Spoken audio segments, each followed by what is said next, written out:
The physical and virtual worlds are coming together like never before. We have the chance to bring together the technology experts, our customers, and our partners, and really create an environment where everyone can experience the power of open source. Continuing on our original mission and goal to bring open source technology to every corner of the planet. We would be remiss if we didn't talk about how we're also going to help you capture the potential in this moment of AI. It's not just if AI will be defined by open source, it has already happened.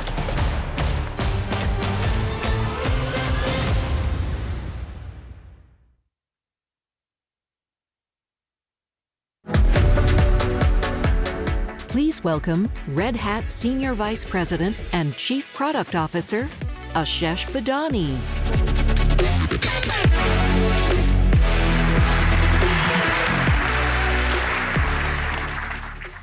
Wow, great energy today. Hello, everyone, and welcome to Day 2 of Red Hat Summit 2024.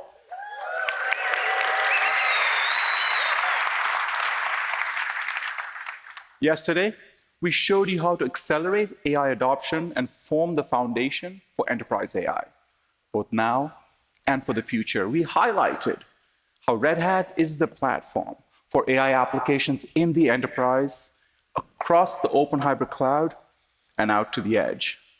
We shared how we're building our innovations, lowering the barrier for AI model contributions, and truly bringing the power of the open source community to AI. I'm so excited about Red Hat and IBM Research open sourcing the Granite language and code assistant models, as well as InstructLab to augment them. Quick show of hands, who made it to the lab yesterday? That's a good number, well done. But if you haven't made it out to our InstructLab lounge yet, be sure to find your way there today. Yesterday, we also heard from some of our incredible partners like NVIDIA, Intel, Dell, and Adobe about all the ways we're building for the future together.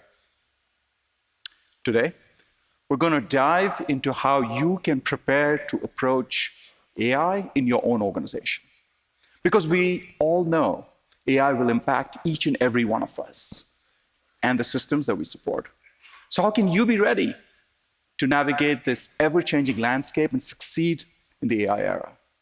We'll share how you can grab a hold of the opportunities in front of you with automation and infrastructure modernization. I know many of you in the audience are already using Red Hat platforms. We'll introduce how we are expanding generative AI across our hybrid cloud portfolio. We'll highlight how we're automating compliance processes and making policy enforcement a fundamental part of IT. And at Red Hat, we're ready to ride the wave of innovation further into the AI era. So we'll also give you a sneak peek into the future of Red Hat technology, what's changing and what's not. But before we look too far ahead to the future, let's talk about what we're facing right now. Today, we're navigating complex, evolving challenges. Today, we're combating industry-wide skills gaps. Today, we're all feeling the strain to do more with less. And oftentimes, we find that sysadmins are investing too much time on low priority and often tedious tasks. You may be asking yourself, how can we succeed in the AI era when we're facing these challenges? We're helping you to solve these challenges and more with Red Hat Lightspeed. We're closing skills gaps, improving operational efficiencies, and freeing enterprise IT to deliver even more business value. At last year's summit, we introduced Red Hat Ansible Lightspeed with IBM watsonx Code Assistant. Ansible Lightspeed brings the power of generative AI to Ansible playbook creation, helping automation developers create Ansible content more efficiently and securely. But we are not stopping there. Today, we're excited to expand the application of AI. We're going to Lightspeed enable our entire portfolio. This brings AI capabilities to our platforms to make them smarter, improve your experience, and increase the value of your subscription. This week, we announced Lightspeed for RHEL and OpenShift. They will offer intelligent natural language processing capabilities. They will help lower the skills barriers for Linux and hybrid cloud platforms. Let's start with RHEL Lightspeed. We know that customers are facing continuous challenges in hiring and retaining Linux talent. System scale and complexity can be a challenge for even the most experienced sysadmin. RHEL Lightspeed brings the full power of Red Hat's Linux knowledge and expertise to maximizing the power of the operating system. It's all about demystifying the building, deploying, and managing of Linux. All so you can simplify enterprise planning and system administration, improve performance, enhance security, and much more. Now, let's talk about OpenShift Lightspeed. With OpenShift Lightspeed, it becomes easier to deploy traditional and cloud-native applications, manage their lifecycle, and scale them. So if you're an OpenShift novice, good news, you can quickly get up to speed with the skills needed to run OpenShift. And if you're an OpenShift expert, more good news, you can extend that expertise and use OpenShift Lightspeed as a force multiplier. This not only enhances productivity and efficiency, but can also provide critical support when facing challenges like budget constraints, lack of resources, and knowledge gaps. Now, let's see this in action. Please welcome Red Hat Technical Marketing Senior Manager, Andrew Sullivan.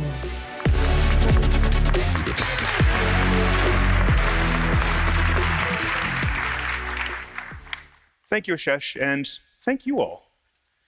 I'm lucky enough to host a live stream for Red Hat, Ask an OpenShift Admin, where over the course of the last several years and literally hundreds of hours of streaming to YouTube, some people now consider me to be an expert. But what if we could democratize that knowledge, making it quickly and easily accessible to any OpenShift user without having to watch me for hundreds of hours? This is one of the core features of OpenShift Lightspeed, being able to make any information quickly and easily accessible. An interactive AI bot within OpenShift that makes information accessible.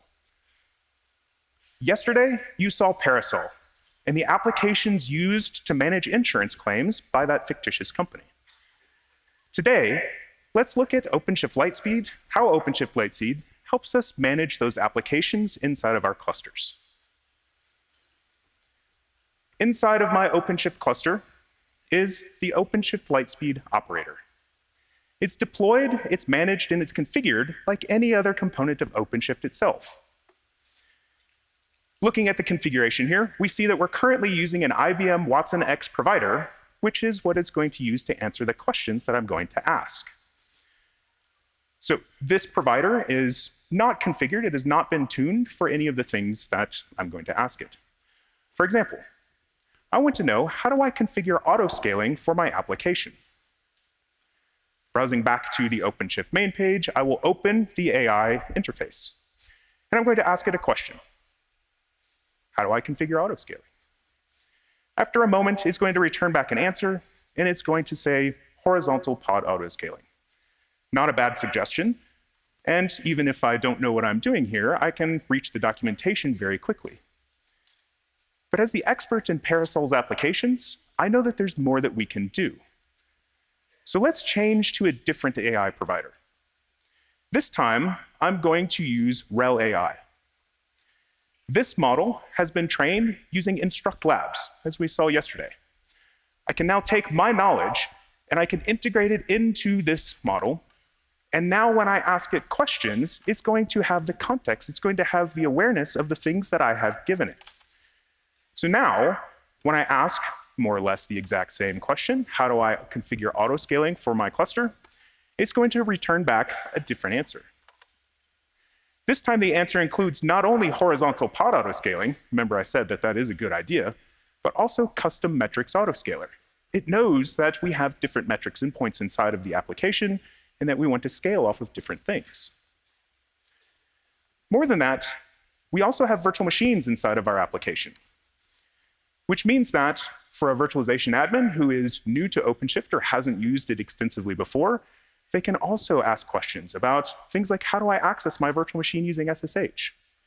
And this time the answer includes a handy code snippet that I can copy and paste out to my terminal and be able to access my applications. That's all I have to show for Open Out, and ask us questions in the booth. It's in alpha right now, but we would love for you to see more of it when you have a chance. Thank you so much. Please welcome Red Hat Chief Technology Officer and Senior Vice President of Global Engineering, Chris Wright. All right. Yeah. This is awesome. I got to say, I'm loving the energy here and just all the great conversations that we've been having throughout the summit. So let's keep it going. I'm going to talk to you about the modernization opportunities you have in front of you right now, some of which tie into yesterday's Image Mode RHEL announcement. Now, in case you didn't catch this, we were really excited to announce that Salesforce is in the process of migrating 200,000 machines from CentOS to RHEL 9 as part of an infrastructure modernization plan. And they're using generative AI to not only help with this migration, but also drive the real-time automation of the new infrastructure. So to hear more about this, please join me in welcoming Varun Gupta to the stage.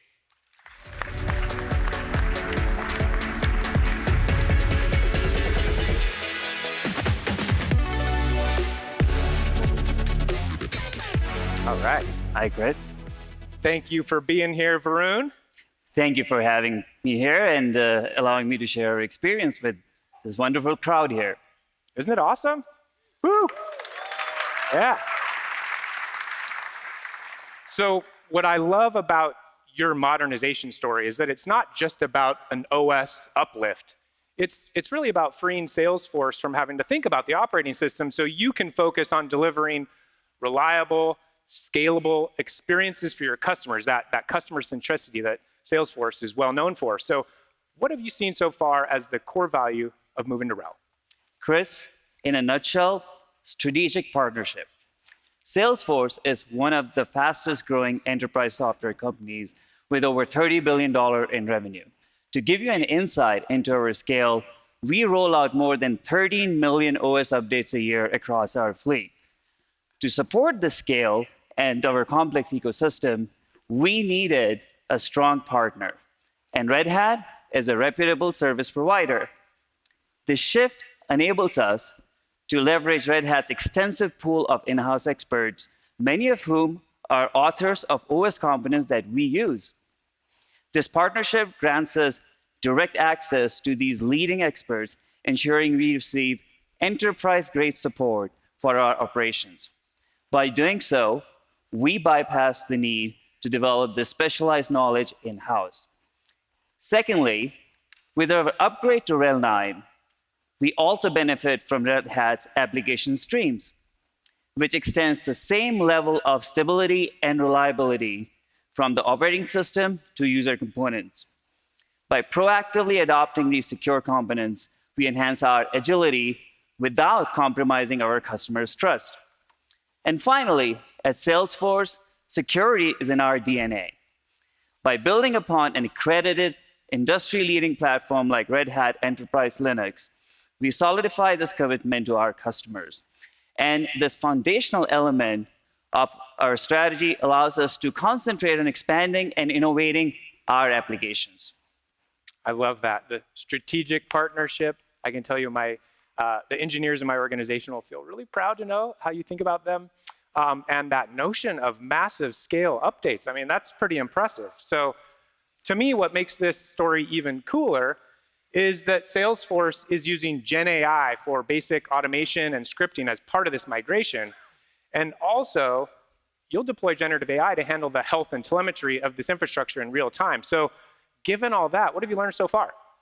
Excellent question, Chris.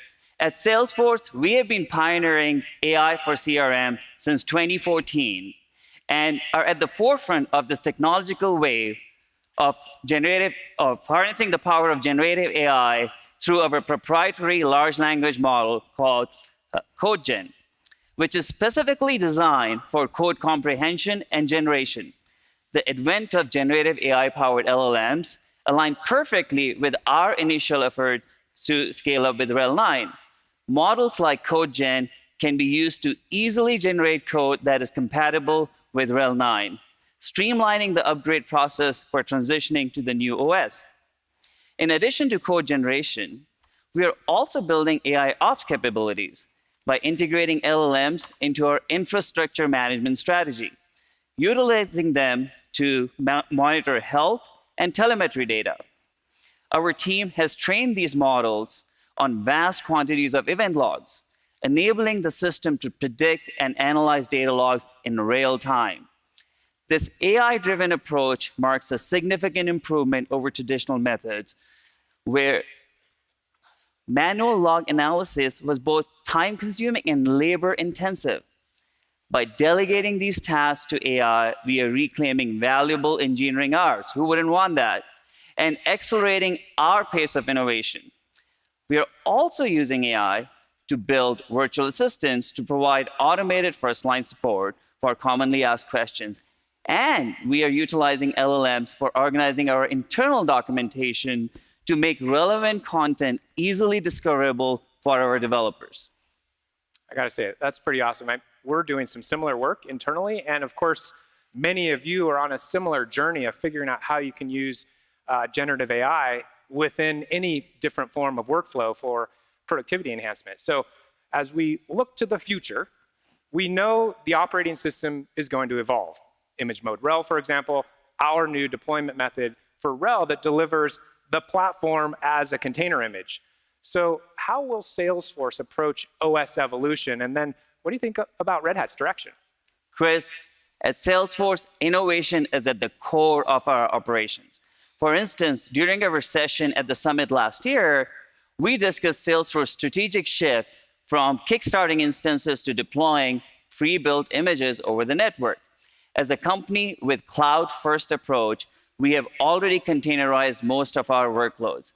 Adopting Image Mode for RHEL aligns with our strategy on technological advancements. Our partnership with Red Hat for our operating system strategy is a testament to our commitment to embracing future-ready technologies. This collaboration enables us to leverage such innovations promptly, resulting in efficient operations and enhanced resource utilization. Varun, I love all those insights. I really appreciate you joining us today. Thank you for being here.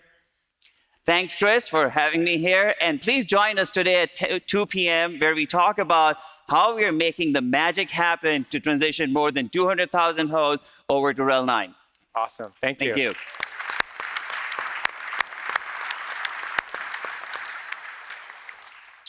Love hearing Salesforce's commitment to embracing future-ready technologies like Image Mode for RHEL. So let's talk about that more in the context of your modernization efforts. With Image Mode RHEL, we take everything we've learned from cloud native and apply it to bootable images that are layered. So companies can augment that trusted base layer with additional packages to build a customized container image that they can sign and serve to the rest of their organization. For example, a developer can add a custom package for their AI workload as a configuration parameter in a container file and rebuild using Image Mode for RHEL. So now you have an immutable container image that's the source of truth for your OS. In sum, you've simplified your delivery pipeline, you've got modernized infrastructure, and you're now using modern cloud practices to deliver bootable content. Pretty cool. Now, how does this help with AI? I'd say it enables the OS to move at the speed of AI. In order for an organization to be successful with AI, it not only requires incorporation of AI into the applications, but a full enablement of the ecosystem all the way down to the hardware that we heard about yesterday. AI brings rapid change and brand new challenges. And Image Mode RHEL delivers OS flexibility that allows you to accelerate your AI workloads while running on that consistent, trusted base that serves a diverse ecosystem. And we're working to ensure that at every layer of the infrastructure, we can enable the necessary accelerators, GPUs, and even the dependencies to meet the requirements of the AI workload. So when you put all this together, it's not only a simplification of the stack, but a valuable modernization of your entire infrastructure. So as we're talking about infrastructure modernization, I think it's useful to draw in application modernization. It's an area that I know all of you have been working on literally for years. In fact, I'd say infrastructure modernization and application modernization really go hand in hand. With applications, you don't need to modernize all of them at once. Some of them, you may never touch. It may be best delivered as a VM. So with Red Hat, as you modernize your apps, you can pull over critical VM-based dependencies to the same platform. Now, this allows you to modernize your apps at the pace that best serves your business, while taking advantage of the simplicity and the speed of cloud-native delivery methodologies. So all of this on one platform, OpenShift. And the best part is you don't need an additional hardware virtualization platform. Now that's modern infrastructure. And this all starts with the platform that you choose for your modernization work. In fact, Michael Hanulek, a vice president and technology fellow at one of our customers, Goldman Sachs, was recently quoted saying, "Kubernetes is here to stay. And as such, it's a good platform to build your future on." I really like that thinking, choosing a platform for your future. So let's talk about that. Many of you know there's a lot of uncertainty surrounding managing VMs in the market right now. And anytime there's uncertainty in the market, we look for that anchor point of certainty. That's why we believe the OpenShift platform is the best one to build your future on. Our goal is to help our customers future-proof their platforms, reducing their uncertainty and the rising costs that they're starting to see, and providing them one platform for containers and VMs. So I'm really looking forward to this next conversation and demo with our customer, SiriusXM. We're going to hear firsthand about modernizing infrastructure. Take it away. Please welcome Red Hat Vice President and General Manager of Red Hat Hybrid Platforms, Mike Barrett, and SiriusXM Associate Director of Unix Systems Group, Nate Mason.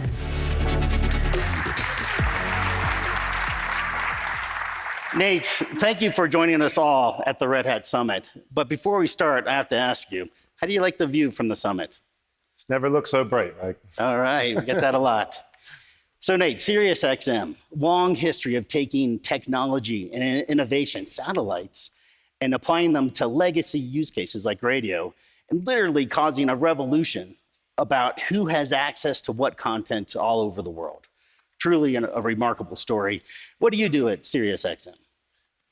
Thank you, Mike. It's important to realize, sure, on day one, coming out of the gates, we were definitely technology forward. But more importantly, it's to keep the foot on the accelerator and not slow down. The media industry generally doesn't take prisoners, and if you lose ground, somebody else will take it quickly. So what we do is we support not only our users and developers like everybody else in the audience, but our partners as well. So it's changed over 20 years, going from carting E25Ks around the data center to now going into more hyper-converged infrastructure. So we do everything support from enterprise systems for our partners. Alexa plays SiriusXM channel 55, or rental car agencies that would like that radio activated by the time they get to the parking lot for the customer. So that's what we do. We support whatever we can, and we change. Cool. It really sounds like an awesome job. Yeah. So Red Hat is partnering with SiriusXM on a modernization project, and you and your team are hands on the keyboard right now.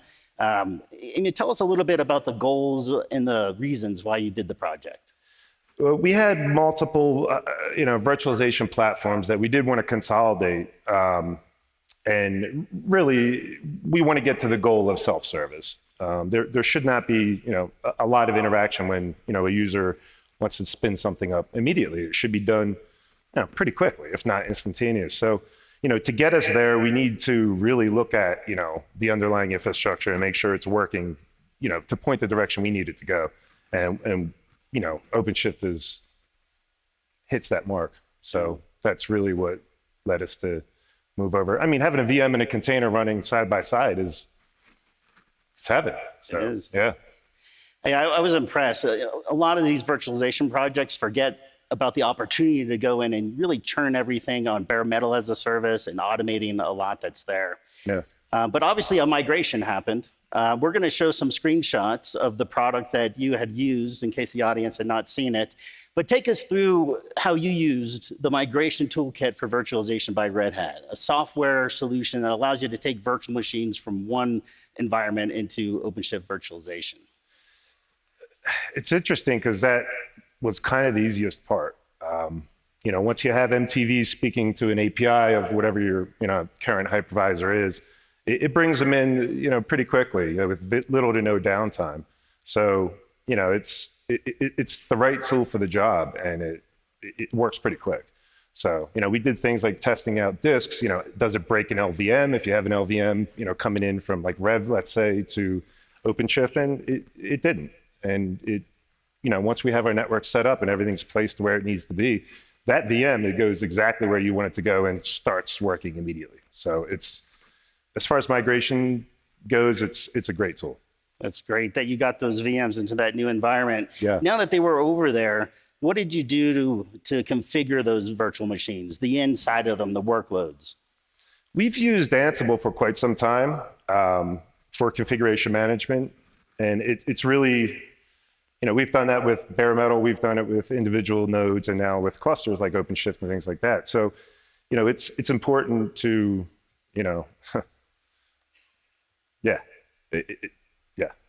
Ansible. Ansible. I mean, everybody here knows it's there's a lot going on. PCI audits, security, remediation. It's to do this by hand is madness. Yeah. But another important thing going into OpenShift is that now we're starting to apply more automation.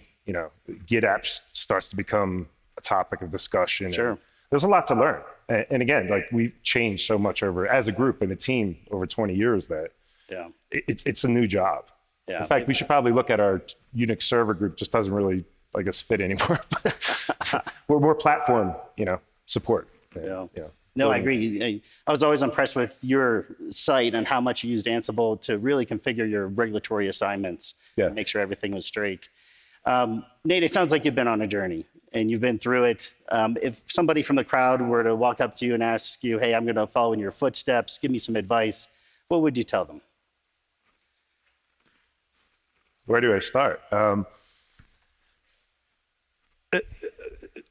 Understand where you want to be. Do you want to be 100% containerized? Do you want to still have VMs? We're always going to have VMs, appliances, and things like that. But and then look at your infrastructure very closely, your workloads very closely.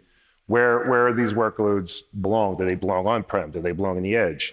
Somewhere in between. You really got to understand how they work because you're going to have to do a lot of planning as you're building, bringing up the clusters, where to put things, how things interact with each other.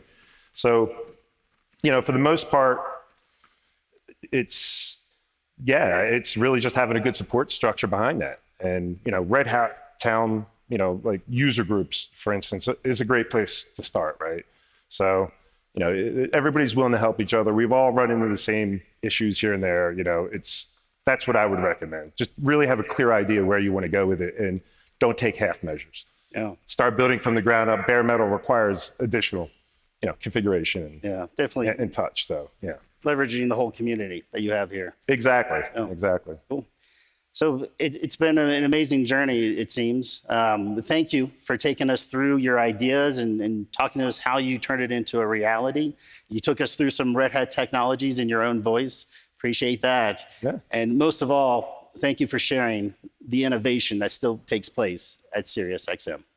Thanks for having me. Good.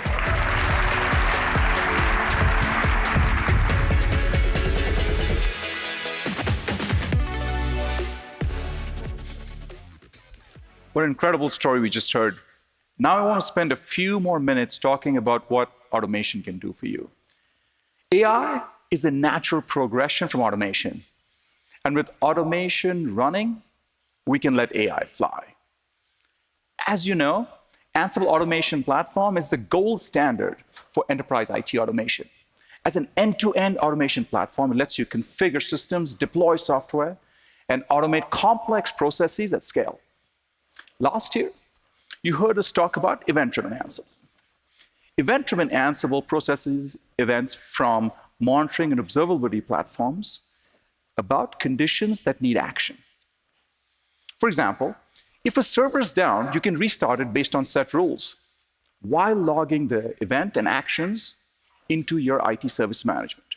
Or if you have performance issues, you can bleed the traffic off the server, restart it, and make sure it's working properly before sending traffic back. This can all be done automatically with no human intervention. And what's even better, event-driven Ansible can allow you to do all of this out of the box.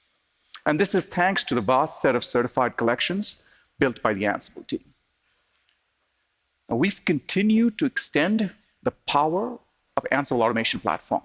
As you race to adopt and scale AI workloads, you also need to adhere to changing external or internal requirements. This could be new business models that require you to adapt to changing regulations to keep your data safe. Or in addition, you might need to better prepare for sprawling infrastructure. That's why we're introducing Automated Policy as Code. Automated Policy as Code provides operational guardrails. It helps IT practitioners focus on what they need to do, which is building applications, maintaining infrastructure without security risks or compliance violations. But what is Policy as Code? And why do we need it as part of an automation platform? Let's break it down. First, you have policies and compliance needs you must follow. This could be internal ways you want to operate, like controlling user access to development or production environments. This could also be externally mandated regulations like HIPAA or payment card industry compliance. Second, you need to consistently enforce the same policy and compliance in every place across the hybrid cloud.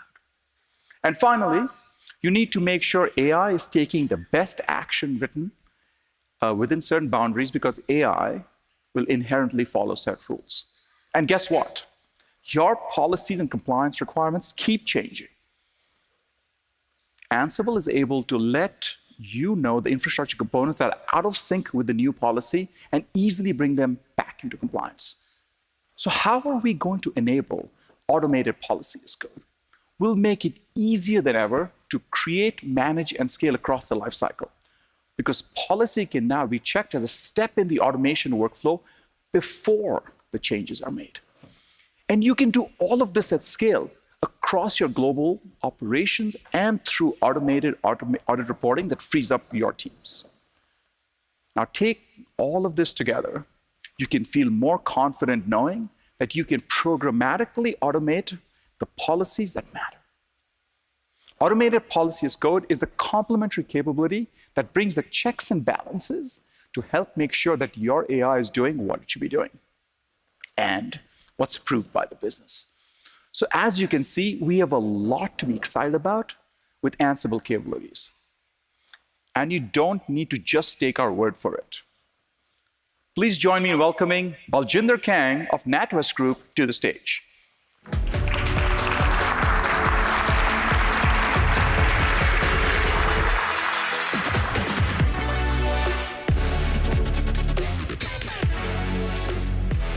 Hey, Bal. Hey. Thank you so much for joining us today. We're excited to hear about your automation journey.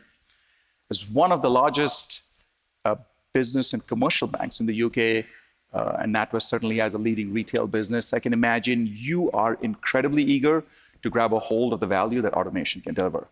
Can you share a little bit with us about what mission-critical automation means to NatWest and what you're seeing across the organization?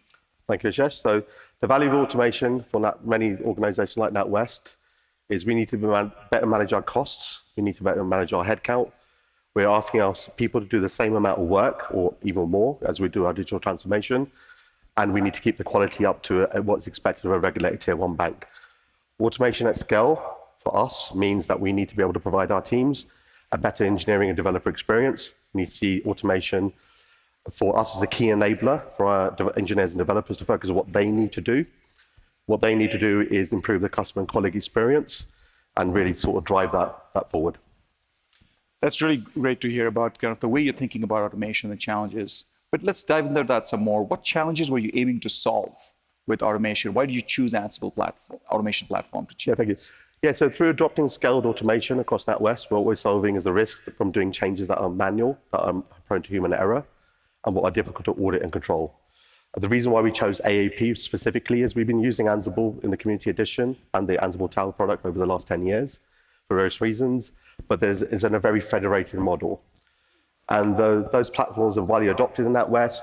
What we're using those is a way to stop, we're seeing lots of duplication, seeing lots of costs for running those multiple instances of those. So what AAP gives us is the ability to bring that ecosystem together. It's enabling reuse. It's allowing us to be able to integrate into the flow for the developers, into the IDE. And things like Gen AI, so we're Lightspeeding and things like that. What we're now starting to see is that what we can start doing is allowing our engineers to really focus on what they should be doing and not relying on my team to actually do things for them. It's starting to do things like promoting a source, right? It's a culture and mindset we want to actually prevalently, widely adopt within NatWest as well. Okay. Well, great to hear about the changing culture to deal with challenges that you have in front of you. But as you're aware, we're all excited about the possibilities of automation, the opportunities in front of us.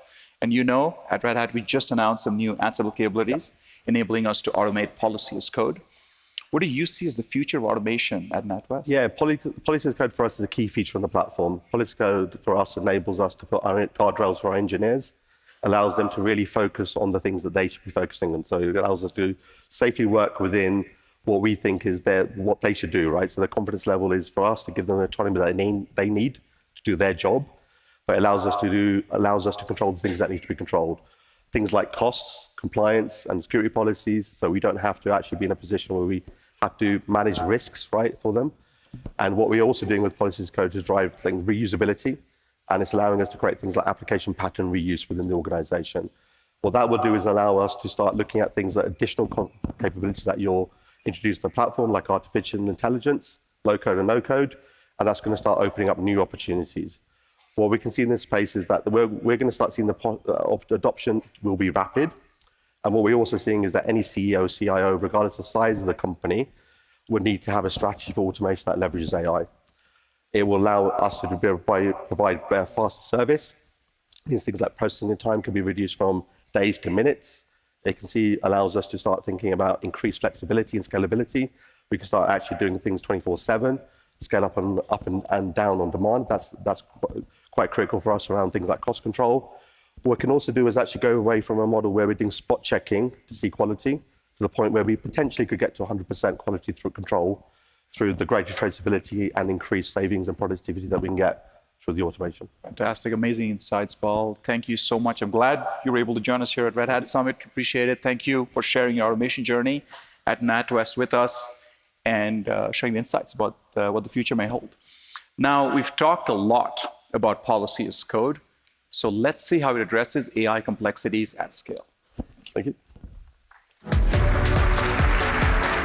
Please welcome Red Hat Senior Product Manager, Emily Bach.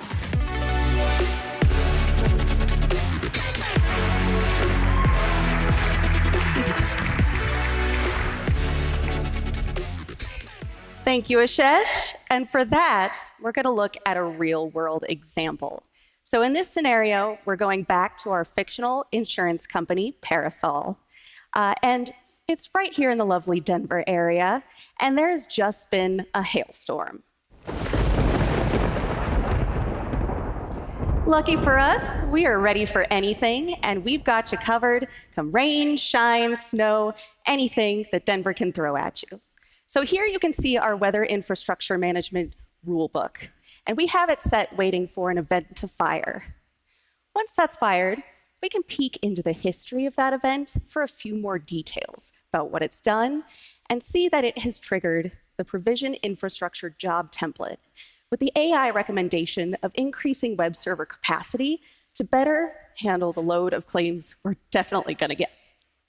So this leads us to our automation controller dashboard, where the managed claim infrastructure workflow is starting. While it attempts to scale that IT infrastructure, we notice a failure, but that's by design. This has failed due to a policy violation. So our policy, controlled by our policy book, verifies that attempted infrastructure provisioning stays within a set threshold, ensuring no provision exceeds 20 units without explicit approval. So with a closer look here, you can see three main elements. There's an allowed approvers list. This is who can approve actions outside of that policy. There's a condition preventing automation activation over 20 units by unauthorized users, and an action denial, alerting those users that it needs additional approval. So back to our Ansible workflow, you can see that failure is still there, and now it's kicked off other job templates. That first one there opens a ServiceNow ticket with details about why it failed. Second one automates email, Slack, SMS notifications to that approvers list, letting them know that that AI recommended provision infrastructure job failed and needs additional approval. So the message that it sends out to this list gives it a few more details. So it tells you who made the request, the severity of it, and a detailed description. So you can see here that due to that hail event, the AI algorithm recommended 100 additional web servers to handle that extra load. Now, that's a little above our set threshold, but seems like a reasonable conclusion. So I'll go ahead and approve that workflow. And you can see that it's triggered the managed claim infrastructure with the appropriate policy override, allowing it to kick off, install that insurance application, and update the load balancer. Now, threw a lot at you there. So let's take a step back and kind of break down what just happened. So we anticipated a problem with event-driven Ansible. AI suggested a way to prevent it, and policy as code kept it within those expected limits that we set ahead of time. Plus, it documented everything along the way. So this is just one pretty simple example of what all these tools can do together. AI can be an incredibly powerful tool, but AI without action is just words on a screen.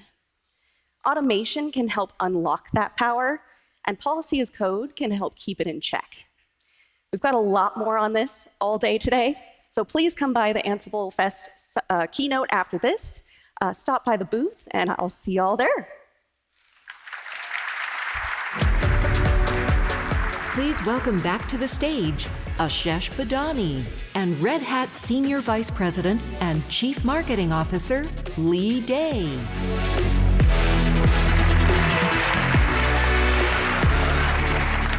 So we've heard some great examples today of customer stories from NatWest, from Salesforce, from Sirius. And that's just those are three of many stories. We've got many more to share with you. We have been celebrating our Innovation Awards for 18 years. And this is a program that recognizes customers who show exceptional use of technology, adapting to the constantly evolving IT landscape in ways that make a difference in people's lives. And we're excited to introduce this year's winners. Each year, we ask Red Hat's Innovation Award winners some questions. Was erzählen die Leute so? Sagen die nur ihren Namen oder erzählen die noch ihre Lebensgeschichte?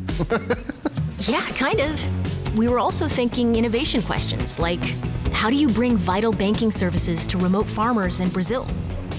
Or revolutionize application development for the German government through centralized management? What if AI was the bridge connecting cultures, breaking down language barriers in Spain? And could modernizing the national power grid help build the future of energy in New Zealand? Find out the answers to these questions from this year's Innovation Award winners. Anything else to add? Não, acho que tá bom. Tá.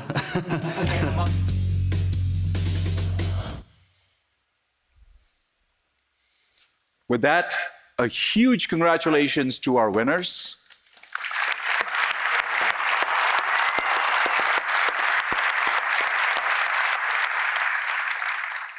Banco da Amazônia, a federally funded bank in Brazil, created Basa Digital to simplify and streamline the credit process for customers in the Amazon region. Next, IHE, the IT provider for the Basque government, who used AI to create an application that helps Basque citizens translate and preserve the native language. Capgemini, a global business and technology transformation partner who worked with the German federal government to deploy Red Hat OpenShift in air-gapped environments to meet strict security standards. And last but not the least, Transpower New Zealand, a leading electric power transmission company who have embarked on a multi-year modernization of their market system to reduce complexity and cost and enable support for real-time energy pricing. And out of these winners, you all voted on your favorite story, and I'm thrilled to share this year's Innovator of the Year, Capgemini.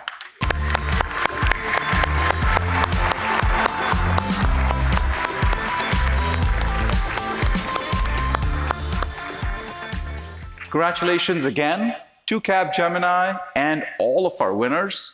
We hope you're all inspired by these stories of our customers and how they're innovating today.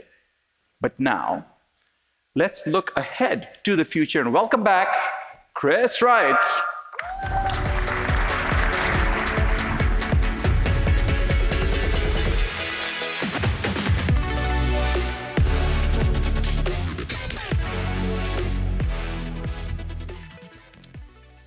As CTO, people always ask me to give them my predictions for the future.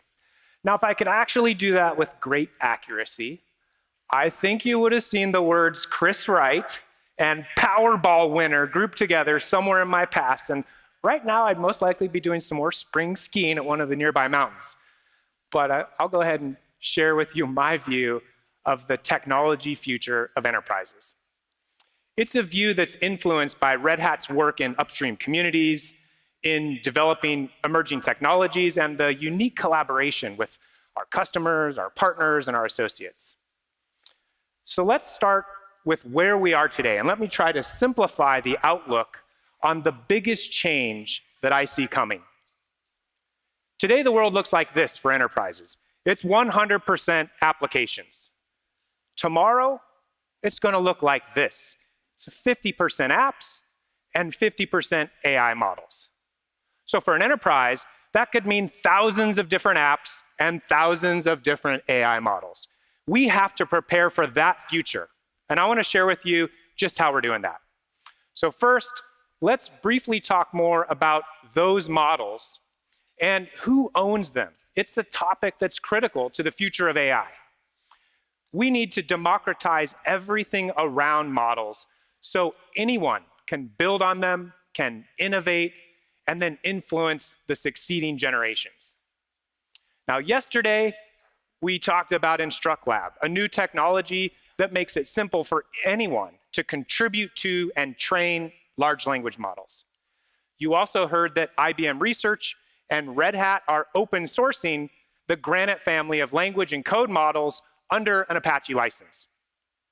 Our goal is to expand the open source ecosystem around AI one step further, to include those willing to contribute their knowledge and skills and close the gap for businesses looking to train smaller open source licensed models on their needs. This is open source's next big moment to shine, allowing all of you to create your AI. And we're so excited to be able to do this with our communities, with our customers, our partners, with all of you. So let's talk about something that we can't ignore. All of this model training and AI inferencing, it's power hungry. The International Energy Agency has said that power demand by the AI industry is expected to grow by 10 times from 2023 to 2026. So we're developing a suite of sustainability community projects that focus on observability and scheduling. And these projects are leveraging cloud-native principles to efficiently schedule workloads to achieve an organization's power goals. The first project is Kepler, which we introduced last year, and since then has grown to be the tool that the Green Working Group in CNCF uses to evaluate the energy efficiency of new CNCF projects, which is pretty cool. Yeah. Kepler is an observability platform, and it's designed to provide insights into the carbon footprint and energy efficiency of cloud-native applications and infrastructure, aiding in the adoption of more sustainable computing practices. Until now, Kepler has been entirely focused on applications. Now, we're using Kepler to measure the power consumption of ML models, both training and inference. So it's not just CPU power utilization, but also GPU power utilization. And this is important because your environments are going to be 50% apps and 50% models in the future. So when combined, enterprises can get a true view of their AI and application workloads' power consumption. And this is just the beginning. But again, none of this would have been possible without open source community collaboration that spurs those new ways of thinking. Now, as you've heard, as I've been talking, we're bringing together both apps and models together on the same platform, OpenShift. Supporting combined apps and models further magnifies the need for security, which is why our investment in this area is just so important. Now, with software, I think we have the general sense of what we need to deliver with security. It's reasonably well understood today. You might have heard of the Red Hat-led SigStore project. It provides provenance for software as it's developed and built, attesting to the veracity of the open source you're using through signing and verification at all stages from development to deployment. We need to apply that same level of forethought and discipline and rigor with AI.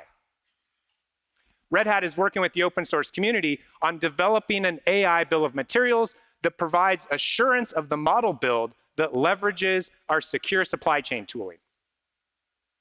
Now, trust is another area that's swirling around AI. How do we ensure that enterprises trust the ML models and the AI recommendations those models deliver?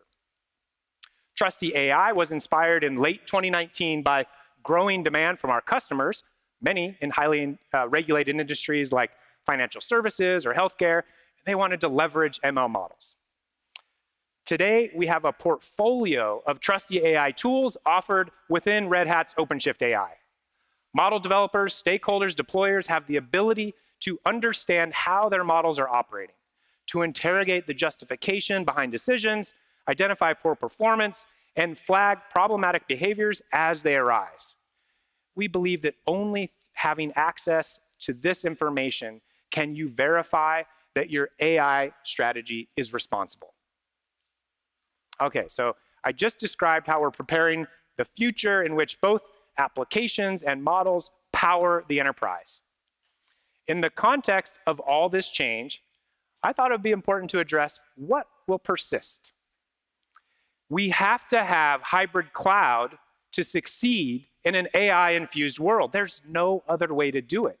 Customers have to be able to keep data secure and private while also managing the ability to leverage AI in a cost-effective way by scaling to the cloud. Having a platform and tools that can span both reduces risks and costs and enables our customers to move fast. Another thing that's here to stay, Linux as the foundation for enterprise technologies. And the most fundamental thing that will persist, open source innovation and community collaboration. It is more important than ever as the innovation engine for the industry. Just look at the amazing activity we had in InstructLab, the lounge yesterday. I went over there myself just to see what was going on. It was such a cool feeling. Everyone's learning and talking and smiling. In total, we had nearly 1,000 people come to the InstructLab lounge and complete our hands-on workshop.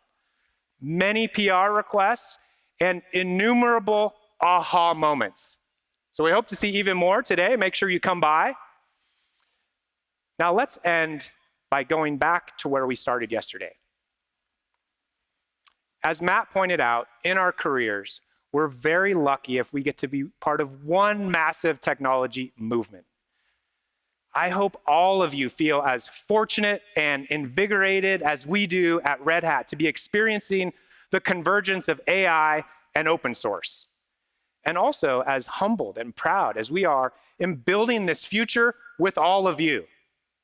I know that many of you are running AI hackathons and internal experiments to discover new and exciting ways to leverage AI for your business. And I can just feel the energy and the sense of new possibilities literally in every customer conversation I have. Right now, with AI, every organization is just trying to determine what's real for their industry and what's real for them. But no matter where you are on that journey, Red Hat can help get you to where you want to go. That's why you're here. I hope you're finding inspiration for that next big thing here at Red Hat Summit.